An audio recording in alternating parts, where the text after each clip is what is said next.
বিগত 17 বছর ধরে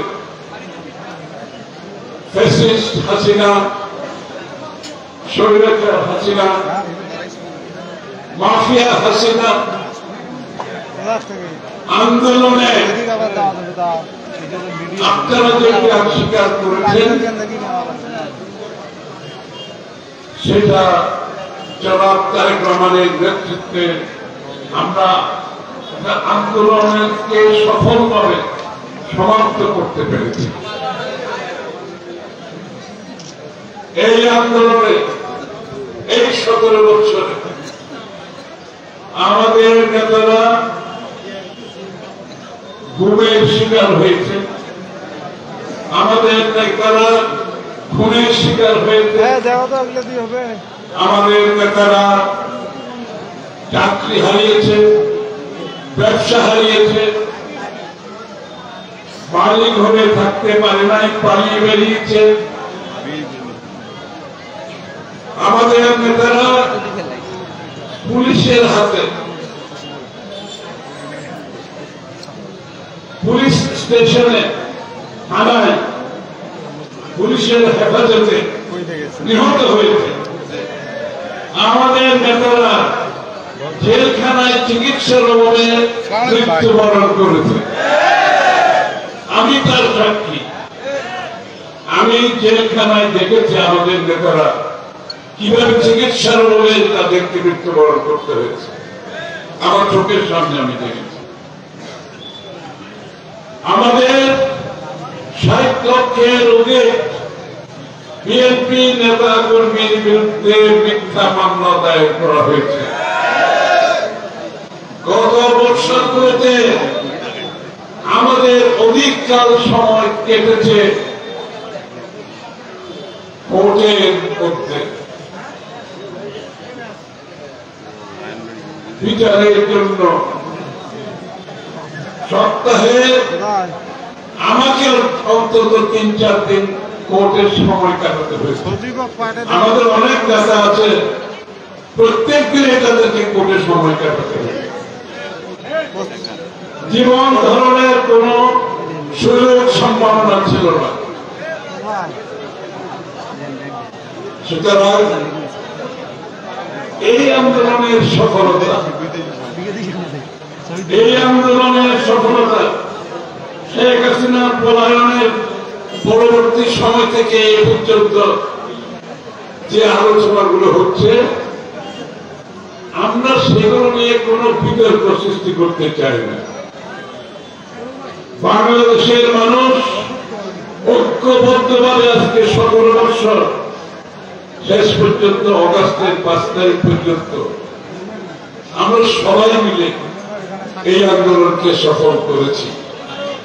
সুতরাং আন্দোলনের কার কত কৃতিত্ব এই বিষয়ে কোন বিতর্ক সৃষ্টি করার বিএনপির কোন ইচ্ছা নাই। আর কেন যদি কোন ইচ্ছা থাকে তাহলে তারা এই আন্দোলনকে, এই আন্দোলনের প্রতি অসম্মান জানাবে। আবারও বলছি, আন্দোলন স্বল্পমেয়াদী কোন আন্দোলন ছিল না। এই আন্দোলন দীর্ঘমেয়াদী আন্দোলন। কিন্তু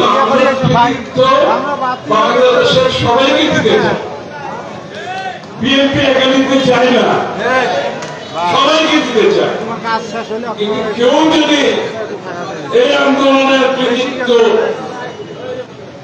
হাইজ্যাক করে যদি মনে করে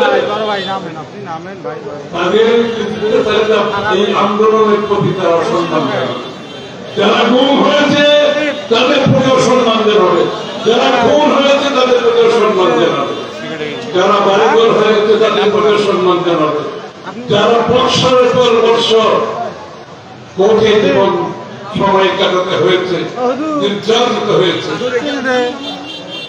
পঙ্গু হয়েছে, তাদের প্রতি সম্মান জানানো হবে।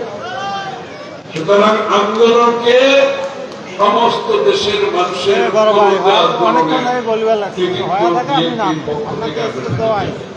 আমরা চাইলে বিএনপি করতে পারতাম, আমরা সবচেয়ে বেশি মারা গেছি।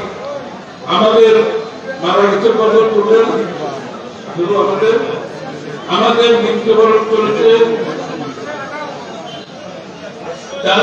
এই 2 মাসে 400, এই 2 মাসে 400-র উপরে বিএনপি নেতা কর্মী প্রাণ দিয়েছে। কিন্তু গত 17 বছরে হাজার হাজার বিএনপি নেতা প্রাণ দিয়েছে, কর্মী প্রাণ দিয়েছে। হাজার হাজার বিএনপি নেতা গুম হয়েছে, খুন হয়েছে। হাজার হাজার বিএনপি নেতা, লক্ষ লক্ষ বিএনপি নেতা বাড়ি করে থাকতে পারে, পঙ্গু হয়েছে। ভাই নাম্বার বললাম না, নামি রে ভাই। একটা নাম হয়েছে, এত কষ্ট, এত সাফারিং, এত ত্যাগ, এত বড় ক্ষতিগ্রস্ত একটি দল, এরপরও কিন্তু একটা লাভ হয়েছে। আপনারা ভাবছেন লাভটা কি? এত ত্যাগের পরে, এত ত্যাগের পরে বিএনপি একটি পরিণত রাজনৈতিক দল, ত্যাগ স্বীকারের মাধ্যমে পরিণত দলে পরিণত হয়েছে।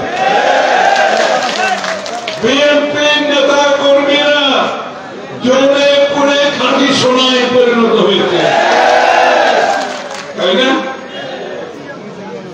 যে দলের নেতা কর্মীরা ত্যাগ করতে শিখে, যে দলের নেতা কর্মীরা জীবন দিতে শিখে, যে দলের নেতা কর্মীরা তার ব্যবসা হারাতে শিখে, চাকরি হারাতে শিখে, গণতন্ত্রের লড়াইয়ের জন্য, বাংলাদেশের মানুষের মালিকানা ফিরে পাওয়ার জন্য, সেই দলকে কেউ কখনো নিশ্চিন্ত করতে পারে না।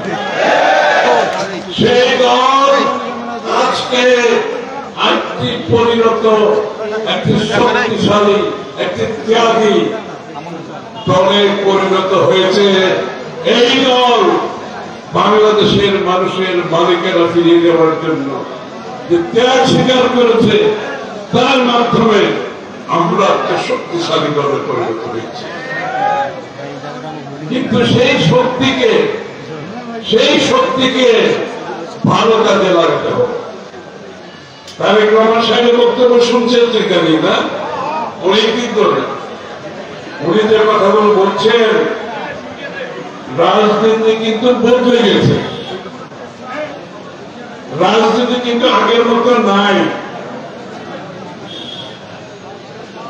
শেখ হাসিনা পালিয়ে যাওয়ার পরে বাংলাদেশের মানুষের মনোজগতে বিশাল পরিবর্তন ঘটে গেছে। মানুষের মনে কিন্তু যে পরিবর্তন ঘটেছে, সেটা আমাদেরকে ধারণ করতে হবে, সেটা আমাদেরকে বুঝতে হবে। মানুষের যে আকাঙ্ক্ষা, যে নতুন চিন্তা, যে ভাবনা, যে আকাঙ্ক্ষা, সেই আকাঙ্ক্ষার প্রতিফলন বিএনপির রাজনীতিতে ঘটাতে হবে।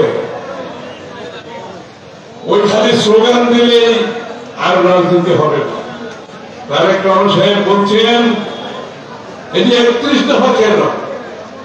আমরা কিন্তু 31 দফা হাসিনা যাওয়ার পরে সংস্কারের কথা বলছি না। দেশনেত্রী বেগম খালেদা জিয়া জেলে যাওয়ার আগে 7 বছর আগে মিশন 2030 মাধ্যমে শেখ হাসিনা পরবর্তী যে বাংলাদেশ হবে, সেই বাংলাদেশের স্বপ্ন দেখে মিশন 2030 দিয়েছিল। তারেক রহমান সাহেবের নেতৃত্বে বিএনপি এবং আমরা যারা একসাথে যুদ্ধ করেছি রাস্তায়, সব দলগুলো মিলে 1 বছরের অধিককাল সময় আগে আমরা 31 দফা সংস্কার প্রস্তাব দিয়েছি। যারা আজকে সংস্কারের কথা বলছে, তারা আজকে বলতে পারে। আমরা কিন্তু 7 বছর আগে, 1 বছর আগে, অধিককাল সময় আগে হাসিনা পরবর্তী বাংলাদেশ কি হবে, সেই স্বপ্ন দেখে আমরা কিন্তু বহু আগে যারা নতুন সংস্কারের কথা বলেছেন, তখন আপনারা ভাবতেও পারেন এই সরকারকে। আমরা ভেবেছি, আমরা করেছি 31 দফার সংস্কার বিএনপির একা সংস্কার প্রস্তাব নয়। আমাদের সাথে যারা যুগপথ আন্দোলনে ছিলেন প্রায় 42টি দল, এখন আরো অনেকে যুক্ত হয়েছে প্রায় 50টি দল 31 দফা সংস্কারের পক্ষে কাজ করে যাচ্ছে।